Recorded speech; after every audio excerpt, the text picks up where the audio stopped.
welcome to Mainstreet Uncorked. And we'll start off with a little cheers here. Oh, cheers. All right. Cheers, everyone. Everybody out in the audience. You made it. Yeah, this is the. I'm in Napa. I'm not wearing socks. I mean, so I've got that's some a good day. really tough questions to ask Zeke here. But we got some questions. But of course, we're going to have a few questions here set up. But of course, we want to encourage any questions and interruptions throughout the conversation here. So I want to start from the top, Zeke. Just to tell us a little about Mainstreet and how you started the company and why you started the company. Sure.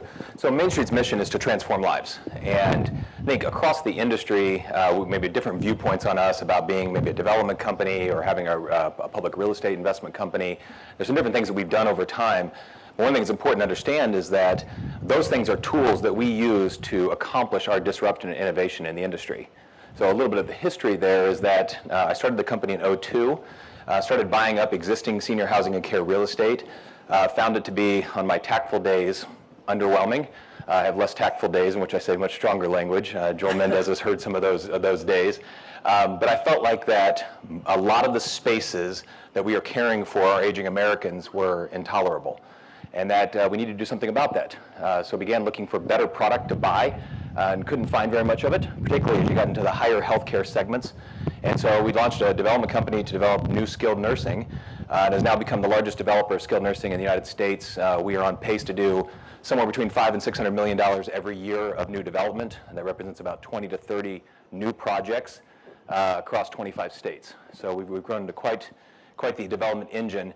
Importantly, in that whole process, we didn't invent, but we really uncovered and have pioneered a brand new product in this space in the transitional care, pure play transitional care properties. They're licensed on skilled nursing really out of convenience because the regulatory environment is antiquated. There is no category for short stay, rehab and therapy only focused properties. But the best way to think about them is nothing compared to existing skilled nursing, but rather they are reinventing the inpatient bed of the hospital. And so where somebody might have gone and stayed in a wing of the hospital for several days to go from fixed to stable before becoming well and ultimately going back home, now they move into one of our rapid recovery centers, and it's a much better, much more focused product. So it's a little bit about us. We have a public company that we now run. We had one, we sold it to Welltower a couple years ago. We just relaunched it last week, actually. Which is a public real estate investment company. We have our development company. We also now have a healthcare operating company that will be really the first pure play operator of transitional cares in the United States. So it's a full plate, but we're having a lot of fun and we're accomplishing a lot in terms of our mission. Okay. So the theme of this event, of course, is innovation. Yes. And definitely look at Mainstreet, and you guys are innovators in the space. But what does that word mean to you? Because it's a word, of course, that gets thrown around a lot. A lot of people think of innovation as just technology focused. Right. You guys doing that. Like, where is kind of like in part of the culture? How do you instill that culture within Mainstreet? Well, the first thing I think is understanding even what do you mean by that word. Mm-hmm. And so Procter & Gamble is one of the most innovative companies in existence. But even inside of their engine, they have a couple different forms of innovation. One of those is sustaining innovation. Products, we talked about oil of Olay, we were talking about that earlier, is how do you take an existing product and make it better? Right? Tide becomes Tide-free, become other higher efficacies of that product. And then they have disruptive innovation, which is how do you create new categories? How do you completely change the dynamic of what you're talking about? So in our company, we actually seek the disruptive form of innovation. So when we hear terms like senior, we want to eliminate that. We don't want to talk about senior anymore. We know from research that assisted living, for instance, has an 80% negative connotation to our consumer. They view the term assisted living now like they view nursing home. And yet, most operators, most properties out there still say assisted living right on their signs and all their marketing material. And they're missing 80% of their customer. So we created a culture around the idea of let's seek out and disrupt the very essence of what we're talking about so that licensure category becomes something that's in the back office, not something we're leading with in terms of our marketing. The product delivery system itself becomes site agnostic. We change the dynamic of even what we're talking about as it relates to seniors as a group. For instance, I was talking to somebody earlier today. The number one case by incidence in a transitional care center is a 58-year-old bilateral knee replacement. Well, that's not a senior by definition, right? But it's a need inside of healthcare. So what we try to do is look at what are the demand drivers first. Who's the consumer that we're taking care of? What are the barriers that keep us from taking care of that consumer? And then how do we create solutions for that problem? And so that's ultimately how we've created an engine now that is getting really robust in terms of our ability to innovate in the marketplace. Okay. So last year, our opening keynote speaker was Dr. Bill Thomas. And back in January, you announced, yeah, I think you know him. Yeah. You announced a partnership with Bill, who's a self-described nursing home abolitionist. Yes. So tell us about that partnership and how it came about. Yeah. So it's rather interesting sequence of events. It's actually Joel's fault because he introduced us, and he should have known better to put two different innovators in the room together. But so we developed these transitional care centers, and we've been doing a lot of really great work there. And our development team is primarily focused, our production engine is primarily focused on producing pure play transitional care. However, what was left with me is that there is still a need for the longer term custodial stays. It's just that most of the places that we're doing that, taking care of people, are completely intolerable. And so I was left with this idea that I wanted to do something innovative and disruptive in that space. How do we care for people in an environment that is totally unexpected and actually is desirable for them in terms of a lifestyle? How do we reinvent their home? And about that same time, we came across Dr. Thomas. We got introduced. From the moment that we met, it was, okay, we're pointed in the same direction here. We have an aligned mindset. And so we started talking about ways that we could partner to reinvent truly long-term care. And so we've been working on that now for last year or so. Dr. Thomas is now on staff with us when he's not out on his Age of Disruption tour. If you've not seen that, there's no way to describe it. It's interesting. But we are actually going under construction in July, the first of its kind, true next generation long-term care that will reinvent that space. And so we actually are pointed in the same direction in that between the transitional care properties and this next generation of long-term care, we believe that we're positioned to end the era of the nursing home in America. And I realize that's a bold statement, but we're set up to do it. It's going to take a lot of work, and it may take a couple of decades to make this run out, but the nursing home is now 40 years old on average in America. In California, for instance, it's actually 50 years old on average, and you've been seeing in the front page of the papers, there's some pretty bad things out there. Importantly, recognize that what I'm not saying is that we need to end the existence of every operator in America, because there are operators out there who do a really great job and they really have a great care-centered mindset. They just need better product and better design in the way that they go about their business. And I think that those that are forward-looking, that those that really embrace this next generation model will be very successful going forward. But that existing nursing home, as we say it, should be at some point in time like Blockbuster. It should just cease to exist. So I actually shot an email to Bill, and I said, hey, I'm interviewing Zeke, and can you give me a few questions to ask Zeke, since we couldn't have him here with us? So I haven't heard these yet, so it'll be interesting to see no. where this goes. He just said, ask him, are you in the nursing home business? If yes, if no, why? And of course, and what business is Mainstreet actually in? He goes, because he wants to know that answer. He would like to know that too, yeah. Probably haven't told him yet. Are we in the nursing home business? Absolutely not. We have no interest in being in the nursing home business. We think that nursing homes either need to be scraped and rebuilt or completely demolished. I've actually said on record, and it's gotten me in a little bit of trouble, is that the nursing home industry is not overbuilt, it's under demolished. And so we have to go out there and we have to actually move this. Currently today, there are about 15,000 nursing homes in the United States caring for a couple of million people, and there are about 35,000 assisted living facilities.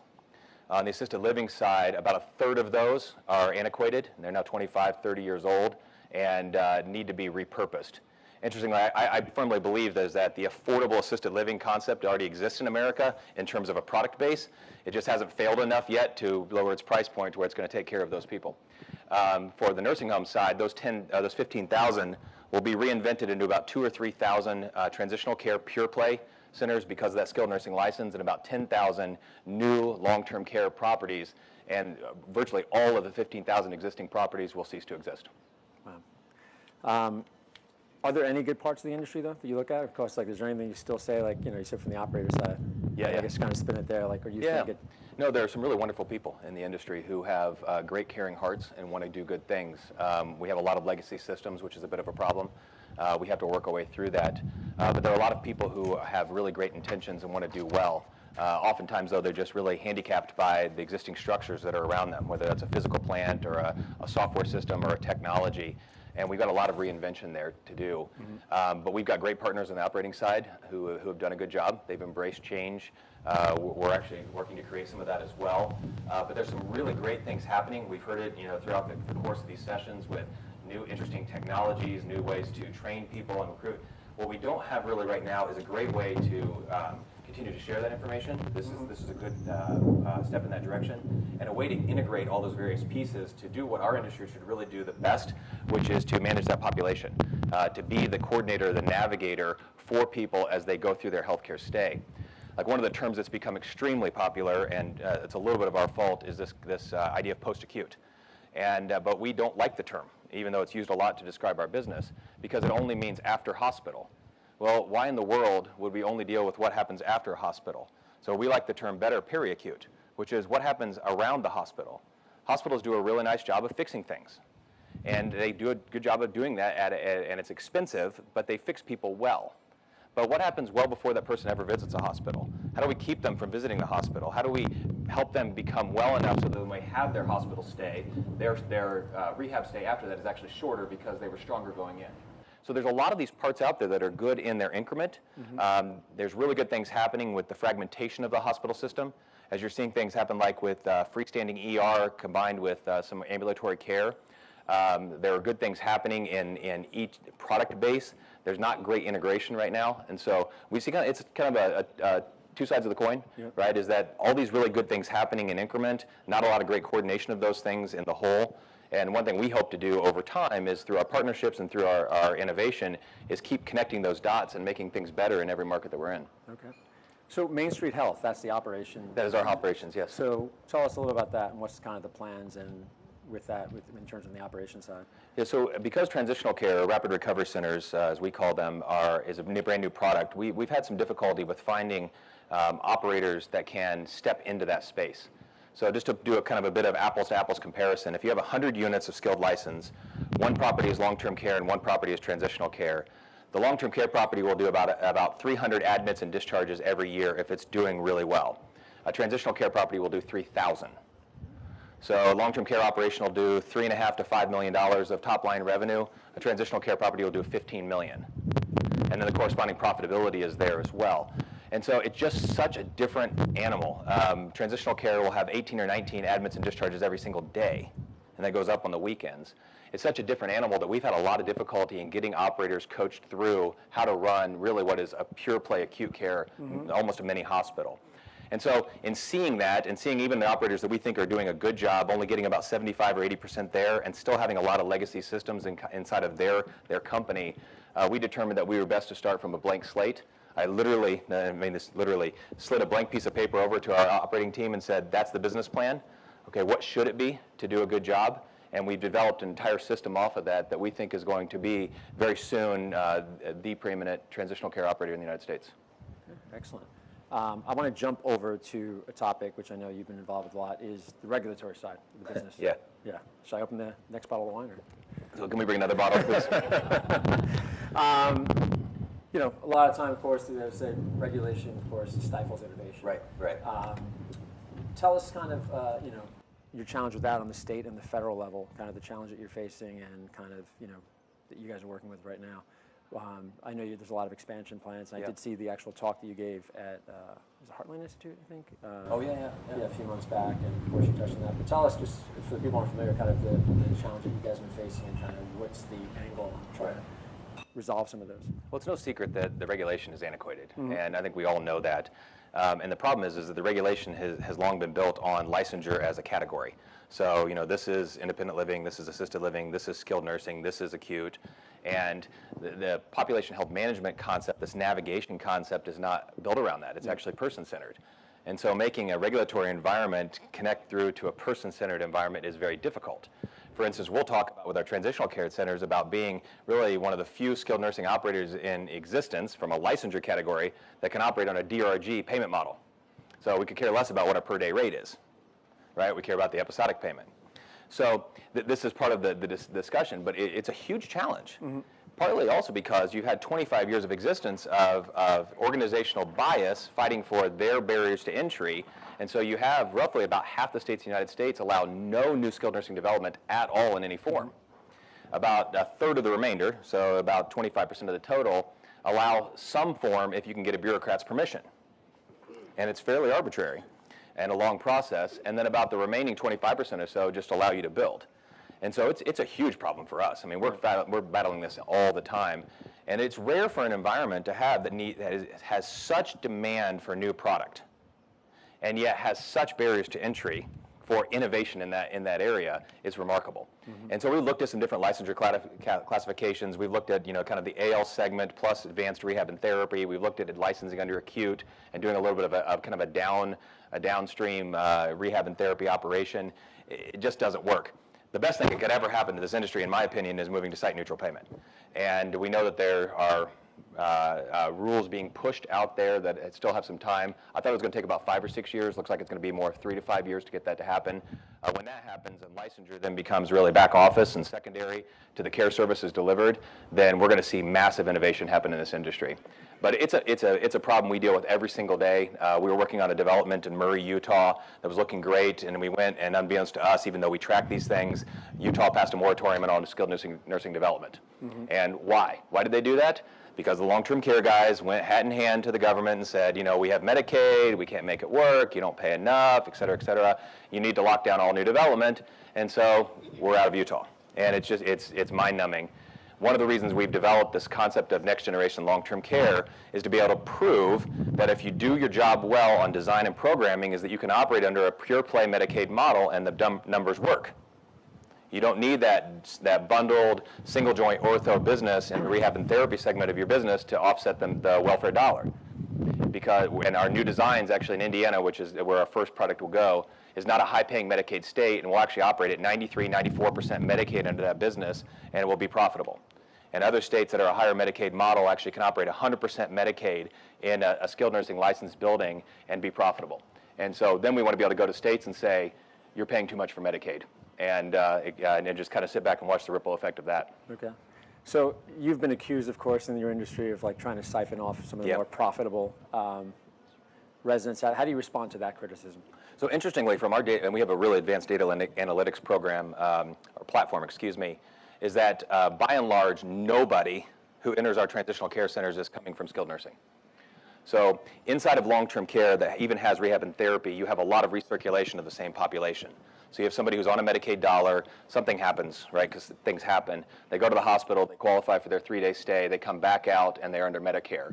And then the facility is actually incentivized to keep them on Medicare for as long as possible, 40, 60, 90 days, to try to maximize that dollar to make their profitability. That's not at all the population that is using transitional care. The population that's utilizing transitional care is that population who's actually in the hospital system right now.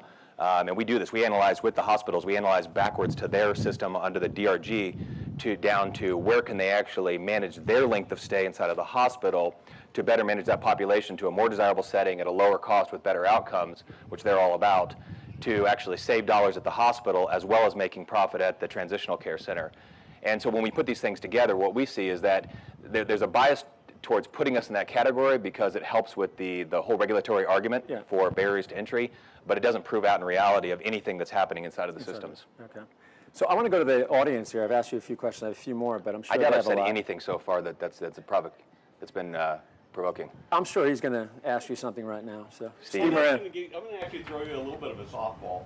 So a lot of the people who are operators here are predominantly assisted living. Yeah. Why do we care as assisted living operators about what you're doing? One, because with an acuity level, you will lose a significant portion of your population.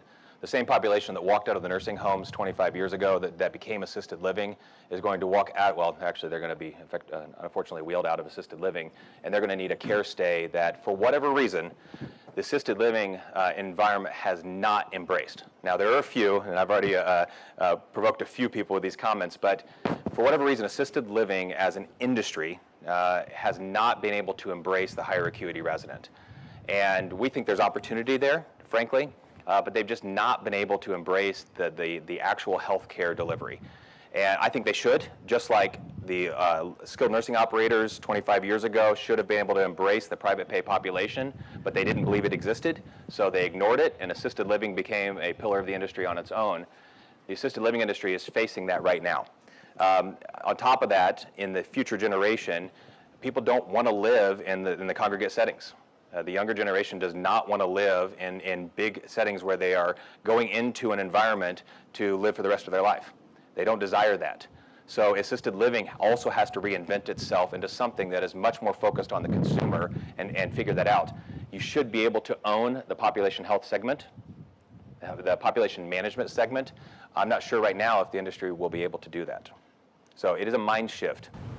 So just as one quick follow-up on that, do you envision a situation where, so typically in assisted living today, if I've got a resident where there's a change of condition that I can't handle in the building, my default position is send them off to the emergency room. Right. Do you ever see a situation where rather than doing that, I'd have a relationship with a Mainstreet transitional care, and we'd say, hey, we've got somebody, we want to send them out to you to do your rehab stuff and then come directly and bypass the hospital system? I don't just envision there's a situation. I think that's demanded. I think it has to be that way. Hospitals are just too expensive. The emergency care systems are just too expensive, and they're too bound by regulation, particularly in areas like Arizona that have really had a great prevalence of managed care, where the 3-day hospital stay is not relevant anymore to the conversation. That's exactly what should be happening. Yeah, I'll come back to something else in a minute. But yeah, I think that absolutely has to happen. So is there any plans for Mainstreet to get into assisted living? Right now, no. I thought it was interesting with the developers that were up on stage we want to be in environments where, one, we think there is fundamental need for us to innovate and disrupt. I don't think that's true in assisted living just yet. I think it will become true if the existing operators don't step into innovation and disruption on a go-forward basis, but it's not demanded just yet. The second thing is that there are groups out there that are doing a really great job, and we view almost kind of the counterpoint to what the developers are saying is that we view that there are great partnerships to be had there to do exactly what you're talking about. One more comment is that we're seeing this in the CCRC environment a lot, is a lot of the CCRC or campus environments have skilled nursing in their campus that their residents are not utilizing. They're actually leaving that campus to go out to some other place and then coming back, and we think, why? You already have the licenses, you're already there, you're already part of a campus. Can't those skilled nursing licenses be reinvented into something that's very focused around rehab and therapy, where you're doing the best job possible for your campus residents to take care of them and get them well so they can live out the rest of their life better? And we think it's a huge opportunity. It's in front of us. If we don't execute, then yeah, we're going to have to do something disruptive. Mel's got a question down there. Emma. We are, yes. In fact, we have 4 active developments there. The CON kind of pressure relief valve, I guess is the best way to say it. They didn't really open it up. They just kind of let the steam off a bit. That happened in the last year or so, has been good for us. We find in the CON world, that certificate of need world, that what's happening a lot of times is people are ending up with CONs in some form. They just don't know what to do with them. And so we're getting a lot of those inbound calls to say, hey, help us develop here, help us figure this out. We do about half and half of our development between our own portfolio, Mainstreet Health, and third-party operators. So we do that as well. But yeah, Florida is, we've actually now analyzed on the transitional care side every single zip code in the state, or in the United States for transitional care demand. So we know every single zip code that we should develop in throughout the next 5 to 10 years. It just really becomes down to a regulatory standpoint of whether or not we can actually pursue development in those areas, like Canada. Right. We have a Canadian here. Oh, hey. We have a Canadian in our midst. Well, I guess questions down there. Sorry. So transitional care optimal size is somewhere between 70 to 100 units, as we see fit right now. We're working on a 50-bed model that can really be focused in some of the secondary or tertiary markets. We haven't figured it out yet, though. 70 to 100 beds right now is about right. It'll be about 65,000 square feet on a building, but importantly, it's all private rooms, private baths. They frankly look like boutique hotels. They're really pretty properties. Along the same line, what's your vision then for assisted living if they don't want to move in 70 to 100 resident facilities? I'm sorry, ask it again. What's your vision for assisted living when you said they don't want to move into those mass facilities anymore? Is it part of a multifamily residence with young people, old people? It's a good question, and honestly, I haven't spent a lot of time thinking about the assisted living industry and what can be done there. That's an area we just haven't spent a lot of time focusing on yet, on what the reinvention is necessary. Dr. Thomas may have some more thoughts around that. Yeah. I wish I had a better answer yet, but that may be in development at some point. Okay. So that means you have no plans really right now to go into I don't right now, no. Because listen, we don't want to go out and just develop for development's sake. Sure, yeah. And I was really fascinated by stuff we were talking about today about what Avanti's doing and what Merrill Gardens is doing. And honestly, I'm not as connected to that portion of the industry to even understand what's being done well out there, to think in any way that I could be so bold as to think that we could reinvent without understanding. We actually, it's funny because we developed a system inside of our company for design thinking without ever knowing it was design thinking. So later we found out that, oh, by the way, Stanford, has been popularizing this model, design thinking. It was like, oh, wow, that's a lot like what we're doing. And then just found out we were doing something that everybody else was doing anyway. But without taking that and really empathizing with the mind of the consumer, without digging in and understanding it and really figuring out what can you do to truly be disruptive, not just sustaining innovation, but truly disruptive innovation, we don't have any plans. Okay. So we started touching on the last session a little bit kind of about the workforce development topic and kind of culture. And you guys hear me? Is that me? Still? Yeah.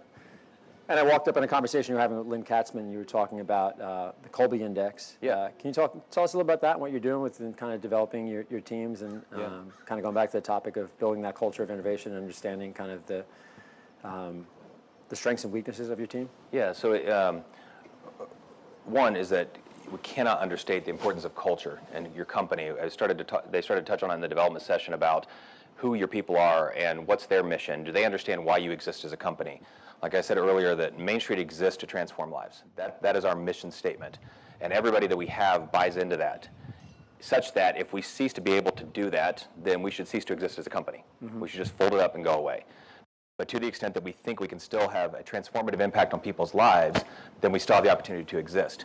And so our people buy into that. So they show up every day thinking not how much money do we make, how many properties have we done. We have to have those things because it makes us replicable as a business. It gives us further reach. But we actually track how many lives have we touched? How many lives have we impacted? That's one of our scorecards. One of the other scorecards that we have is how many jobs have we created? How many jobs have we created in the United States? Because we think that has a fundamental impact on people's lives. Mm-hmm. So as we look at that, we also then not only want to be mission driven and have a great culture, but we also then want to align people and understand them and help them understand themselves to put them in the right position to be successful. So we do a lot of different assessments. We do this really thoroughly through the hiring process. And then we try to get people in the right positions where they're energized by the job that they're in. One of the things we do is every 3 or 4 years, we allow people to completely rewrite their job descriptions.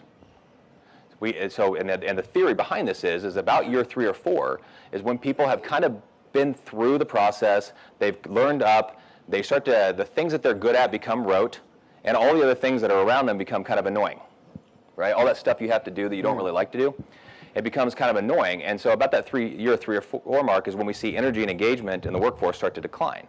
So what we did is put in a system that allows us to help them rewrite their job descriptions. There are some people, like some of our accountants, for instance, that, I'll pick on accountants for a minute, that rewrite their job descriptions exactly the same as what they had before. They're like, I'm good, I like this, don't bug me, just let me do my work. That's cool, because it means we have them in the right position. The other people we've had who have completely rewritten their jobs.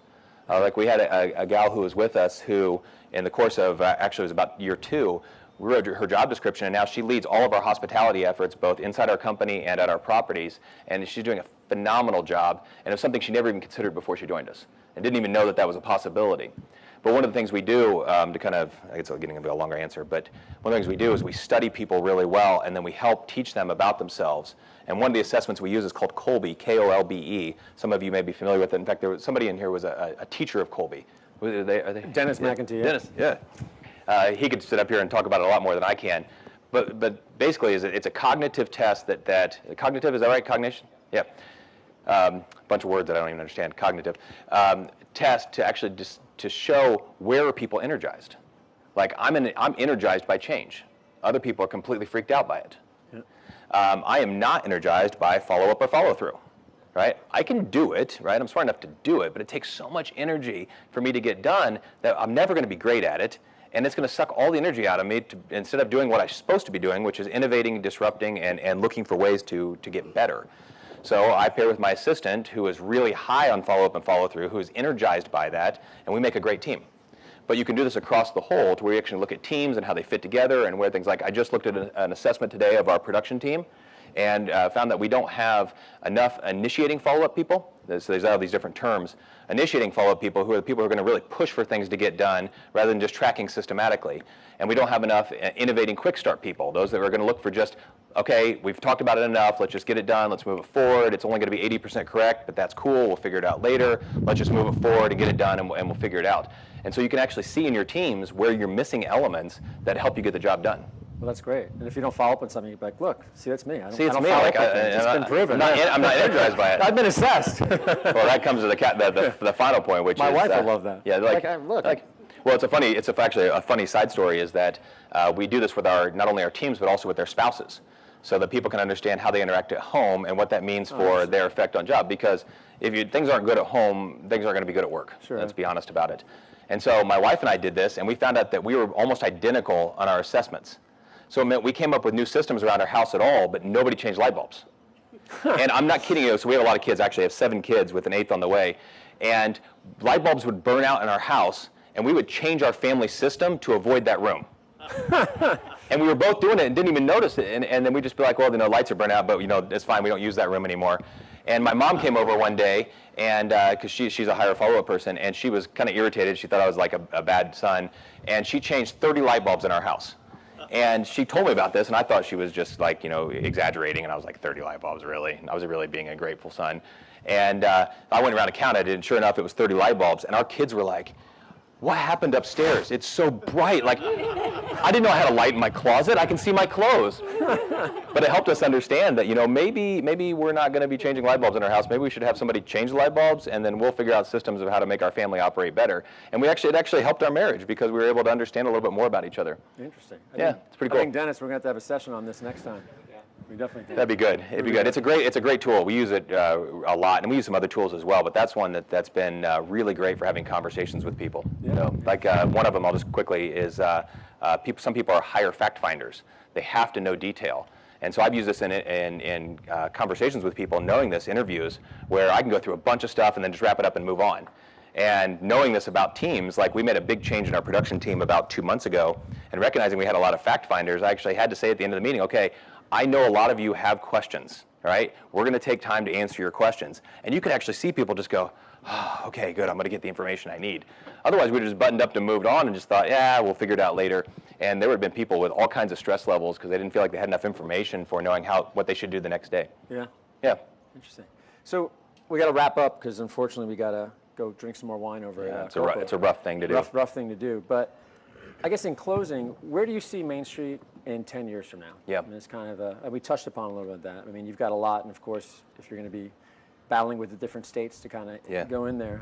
But where do you see, what's your vision for Mainstreet in the next 10 years? So we absolutely want to be a leader in the disruptive change. And one of the things I have to ensure is that we don't ever get so focused on a product that we deliver or a tool that we use that we miss the opportunity to continue to be disruptive. So as healthcare continues to adapt and change, as either Obamacare or Trump care or Hillary care or Bernie care or whatever it ends up being fully plays out, is what's happening, what needs to be done, and then how do we become a leader to make that happen? That could be, running out some of the products that we have. Transitional care, we certainly are going to be in transitional care and in some form of the longer-term custodial care, whether that's, working with the assisted living, whether that's pure play residential on our own. We think there's some other products that come out of that. But we're going to continue to look for new products, innovative ideas, ways that we can lead, partnerships that we can have. We really go deep on partnerships, and ways that we can, at some point in time, if we were to wrap up and walk away from this industry, the industry would be better off and would have been disrupted because of our existence. And so that, to me, would be a measure of success because we would have the most lives impacted by what we were doing. Good. Do we have any final questions from anybody out here? No? I think everybody's just ready to go to Coppola. Everybody's ready to go? All right. Well, listen, thank you so much for joining us. And Thanks. cheers. Thanks. Cheers. Yeah. There you go.